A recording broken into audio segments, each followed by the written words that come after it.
Assalamualaikum warahmatullahi wabarakatuh. Terima kasih untuk teman-teman yang sudah klik video ini. Semoga semuanya diberikan kesehatan, keselamatan, dan juga kelancaran rezeki. Amin.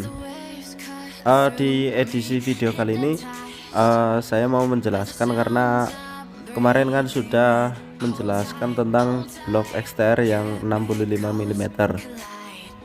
Nah, ketika cc sudah naik dan ukuran piston itu sudah besar ya, artinya dari standarnya 150 cc, sekarang kan sudah perubahan jadi 195 cc menggunakan blok XTR yang ukuran 65. Nah, tentunya harus ada penyesuaian di bagian atas, yaitu bagian head ya, blok head.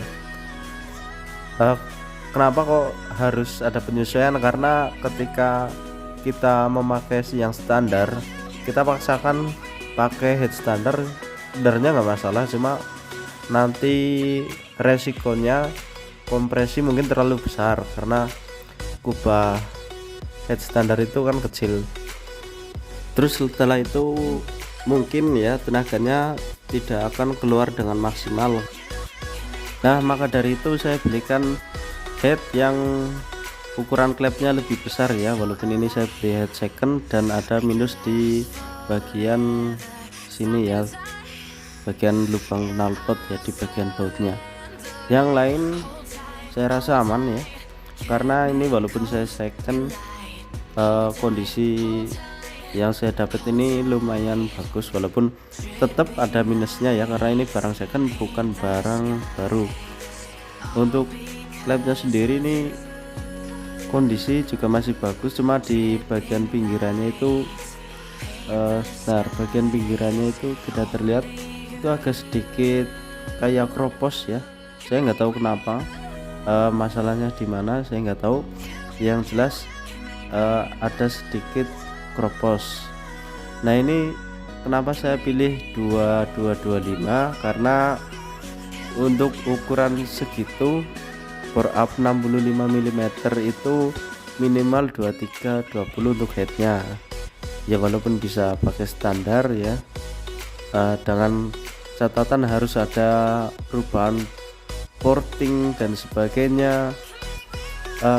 Saya milih untuk lebih maksimalkan tenaganya, nanti ini saya pakai yang 2522, untuk in 25 dan untuk X nya 22 mm. Kalau misalkan kita ditanya apakah wajib bore up 65 mm memakai klep 2522, tentunya jawabannya menurut saya pribadi itu tidak. Karena apa? Karena masing-masing mekanik itu punya perhitungannya sendiri, punya rumusnya sendiri. Jadi lebih baik itu mengikuti mekaniknya, karena yang tahu mesinnya itu mekanik, tahu rumusnya mekanik, yang tahu mesin itu nanti mau dijadikan seperti apa kan mekaniknya. Kalau saya sebagai user itu sendiri nanti paling bisanya cuma request, oh ini buat 200 cc untuk harian, untuk touring, atau mungkin untuk ikut event gitu. Kurang lebih seperti itu untuk penjelasannya ya, kenapa pakai head ini.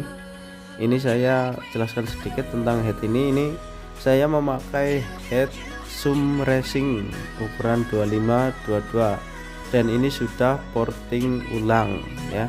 Ini aslinya CNC, tapi ini kata yang ownernya sebelumnya itu sudah porting ulang ya. Di bagian semuanya di porting ulang. Di bagian ini oval, ini sudah portingan baru ya, bukan CNC lagi. Walaupun bukan portingan CNC, menurut saya ini cukup rapi ya. Walaupun ini saya tekankan, saya bukan mekanik ya, jadi saya tidak paham masalah portingan, cuma kalau dilihat itu kelihatan rapi ya. Untuk bagian X nya ya, ini juga rapi, tapi untuk ukuran saya tidak tahu karena saya bukan mekanik. gitu untuk head, kira-kira seperti itu. Nah untuk bagian yang sini ya, ini untuk bagian kubahannya itu ini juga sudah di profil ulang. Saya nggak tahu ya masalah harusnya ini gimana, tapi yang jelas menurut saya ini cukup rapi ya. Sekali lagi, portingan untuk di seluruh bagian itu cukup rapi, dan untuk seating ini masih bawaan, kayaknya masih bawaan ori dari Zoom racingnya sendiri ya. Kurang lebih seperti itu. Mungkin ada teman-teman ngasih masukan boleh, kritikan boleh, atau mungkin ada ide ya, ada ide ini sebaiknya seperti ini, atau mungkin ini harus di porting lagi, atau mungkin wah ini portingannya salah, saya nggak tahu. Yang jelas mungkin teman-teman ada yang tahu, silahkan kasih pembelajaran di kolom komentar ya. Cukup ya untuk bagian headnya, kurang lebih seperti itu. Dan sedikit informasi, karena ini saya beli itu head untuk MX New, sedangkan motor saya itu MX King. Nah ini ada sedikit perbedaan di bagian atas ya, terutama di bagian yang pertama itu di bagian termosensor ya. Ini untuk sensor termostat itu berbeda di drat sama di bagian apa namanya, di bagian soketnya. Jadi untuk mempermudah pemasangan, saya membelikan soket ya, ini bukan soket, termosensor ya, atau kalau di tulisan bungkus ini water sensor. Nah, ini baru, ini diperuntukkan untuk dratnya itu untuk yang tipe MX New, tapi soketnya ini kan kecil, kalau soket MX New itu besar. Nah ini tujuannya sebenarnya agar kita tidak perlu ngakali lagi ya.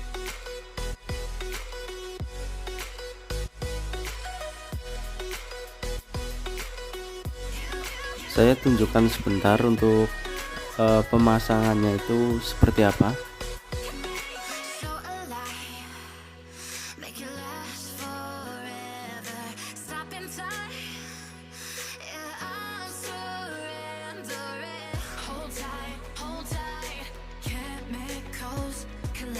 Ya, ini nanti saya pasang di bagian sebelah sini ya.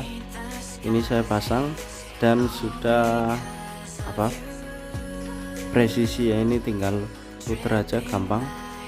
Jadi kita tidak perlu banyak penyesuaian, karena belum tentu ini setelah ini penyesuaiannya berhasil, nanti mungkin ada banyak lagi penyesuaian yang lainnya, atau di bagian lain butuh penyesuaian gitu.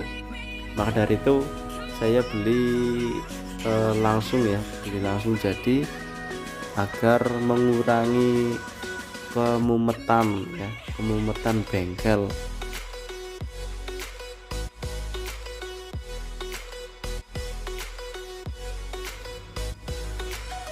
Oke, kita lanjut lagi untuk penyesuaian yang selanjutnya, karena sekali lagi ini head MX New atau MX lama, ini harus ada penyesuaian lagi. Nggak harus sebenarnya, tapi saya belikan ini karena untuk menghindari kemumetan yang akan kita alami. Nah gitu, saya membeli adaptor sensor O2 ya, karena yang ini kan nggak ada adaptornya nih, bukan nggak ada, yang MX nya itu tidak ada sensor O2 di bagian X nya, sedangkan head MX ini itu ada sensor O2 nya.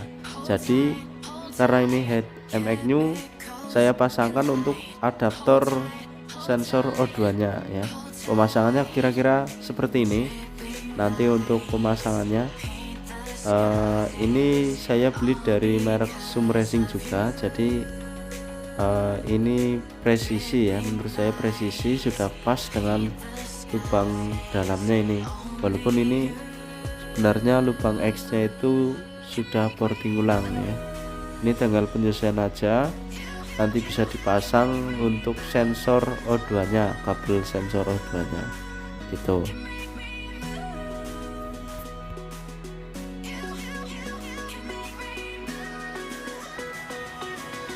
Terus ini ada lagi, untuk ini bukan penyesuaian ya, tapi ini bawaan dari head Sum Racingnya.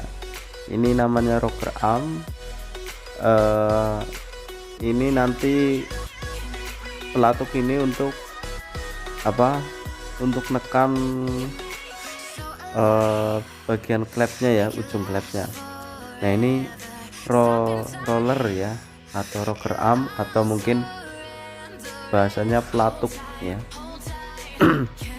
Nah ini berbeda dengan standarnya karena sudut head ini itu sudah diubah ya, ketimbang dari yang standarnya. Yang tipe-tipe superhead seperti ini pasti sudutnya itu sudah berubah, jadi rocker armnya ini juga harus diubah atau menyesuaikan ya. Nah ini tentunya karena ini barang second ada minus ya. Ini saya tunjukkan minusnya itu di bagian sini itu agak goyang, bukan goyang kanan kiri ya, tapi goyang depan belakang atau gimana, yang jelas ini goyang, tapi yang satu itu tidak ya. Jadi ini satu kena, yang satu tidak, masih utuh, tapi goyangnya belum terlalu parah. Jadi ini rencana nggak akan saya ganti dulu untuk yang rocker armnya ini, karena kalau saya ganti itu nambah biaya 200, sekitaran 250 ribuan gitu untuk rocker arm seperti itu. Dan ini karena kita sudah bore up besar dan juga banyak penyesuaian, noken as pastinya tidak bisa pakai yang standar. Bukannya tidak bisa, sebenarnya kalau kita langsung pasang bisa, cuma hasilnya nanti kurang maksimal gitu. Jadi ini saya tunjukkan untuk noken as, saya menggunakan noken as dari BRT ya, Bintang Racing Team, yang tipe R9. Ini saya dapat juga second ya, bukan saya beli baru. Ini saya beli second karena saya rasa ini cocok ya, cocok untuk mesin ini. Ini tipe R itu lebih mahal sedikit ketimbang yang tipe T. Kalau di BRT itu ada yang tipe S, tipe T, dan juga ada yang tipe R. Nah tipe R ini itu kebanyakan profilnya itu main di RPM atas ya, main di RPM atas. Tapi lemahnya untuk tipe R ini yang pernah saya coba itu R3 ya, BRT R3 itu nokennya tipe atas, RPM atas, cuma kendalanya di RPM bawah itu terasa biasa saja ya. Terus kalau masuk RPM tengah itu agak berbet ya, mungkin akibat dari kompresi yang rendah, menggunakan lift yang tinggi, dan juga durasi yang tinggi juga. Nah ini kita lanjut untuk bagian penyesuaian yang lainnya. Ini saya menggunakan rencana menggunakan gear timing geser. Ini gear timing geser tapi masih menggunakan dekompresi ya. Jadi sebenarnya nggak harus pakai pin dekompresi, cuma nanti karena saya mau pakai starter tangan ya, biar supaya enteng, saya menggunakan timing geser tapi yang dekompresi. Oke, baik, kita lanjut lagi ke bagian throttle body ya. Throttle body ini saya menggunakan throttle body dari merek Sum Racing ya. Ini saya beli second ya, bukan baru. Ini beli barang bekas dari manifold. Ini satu set dari manifold sampai ke depan ya, manifold, throttle body dan juga velocity ini sudah satu set, dan ada injektornya ya. Ini saya beli second dengan harga cukup murah karena ini satu set ya.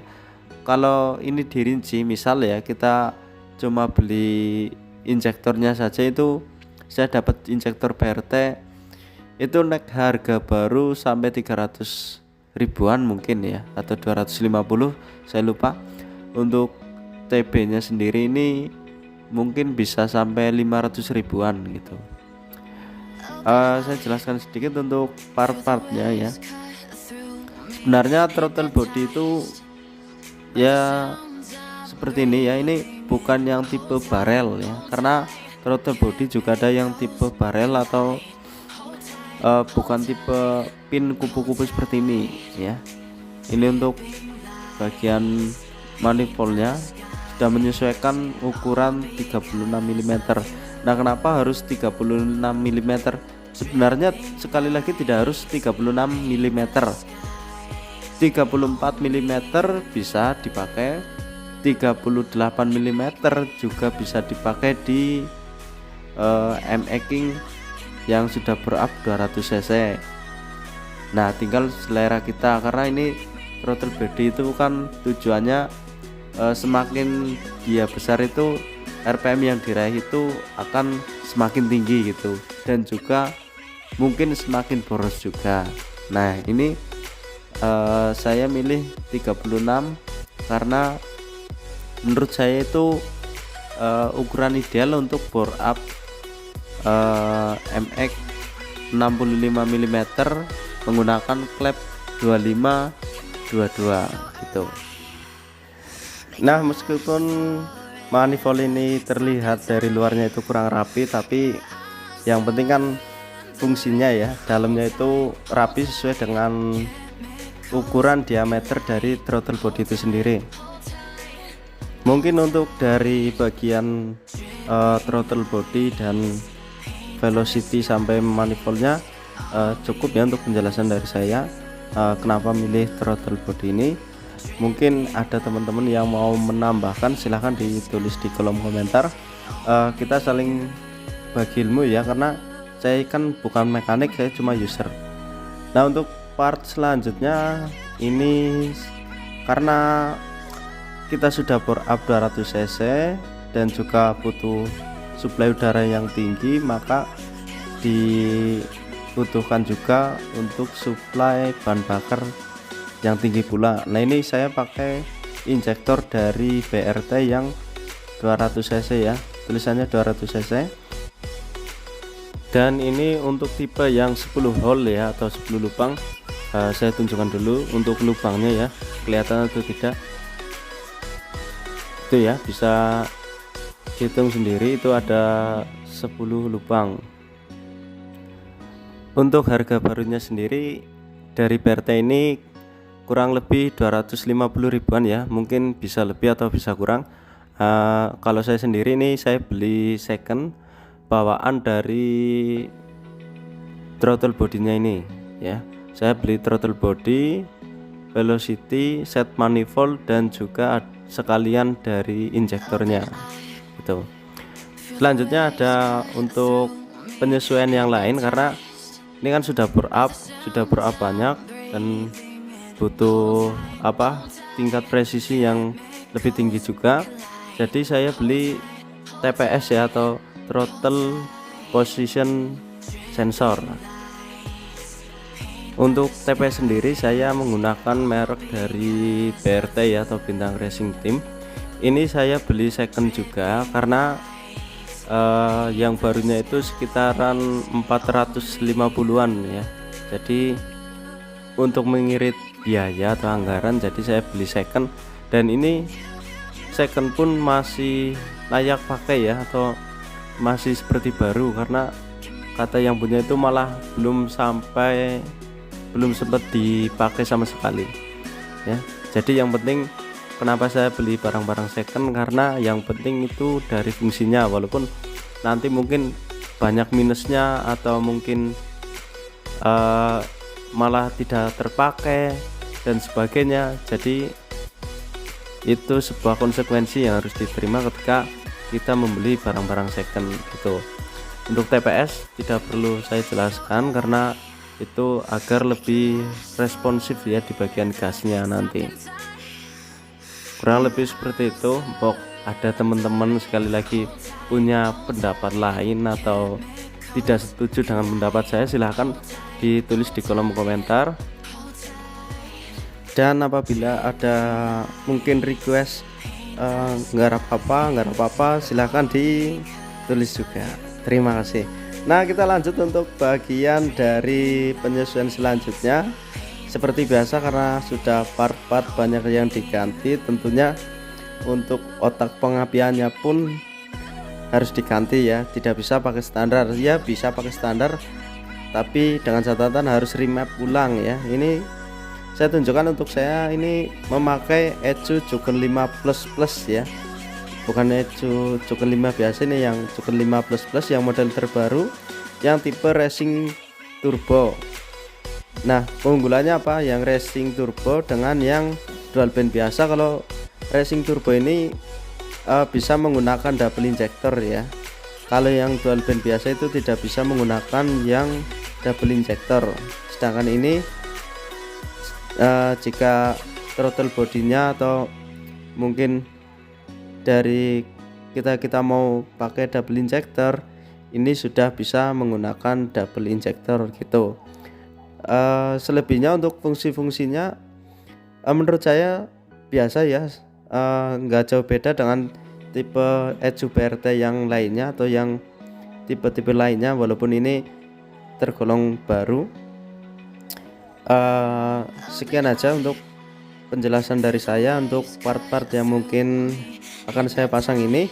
Silahkan nanti bisa diikuti terus untuk progres kedepannya ini jadinya seperti apa, atau mungkin ini semuanya terpakai, atau mungkin ada kendala apa, atau mungkin malah banyak dari part ini yang tidak dipakai. Silahkan ikuti terus untuk perkembangan project e-making ini di channel ini ya. Dan jangan lupa untuk kalian semua bisa membantu subscribe ya, karena ya nggak apa-apa. Silahkan like, subscribe ya boleh, tidak juga tidak masalah. Tetap saya doakan untuk semuanya diberikan kesehatan, keselamatan dan juga kelancaran rezekinya. Amin amin ya robbal alamin. Terima kasih untuk teman-teman yang sudah tonton sampai selesai ya, walaupun nggak tahu ini dapatnya apa, tapi insya Allah bisa bermanfaat dan berguna untuk teman-teman sekalian.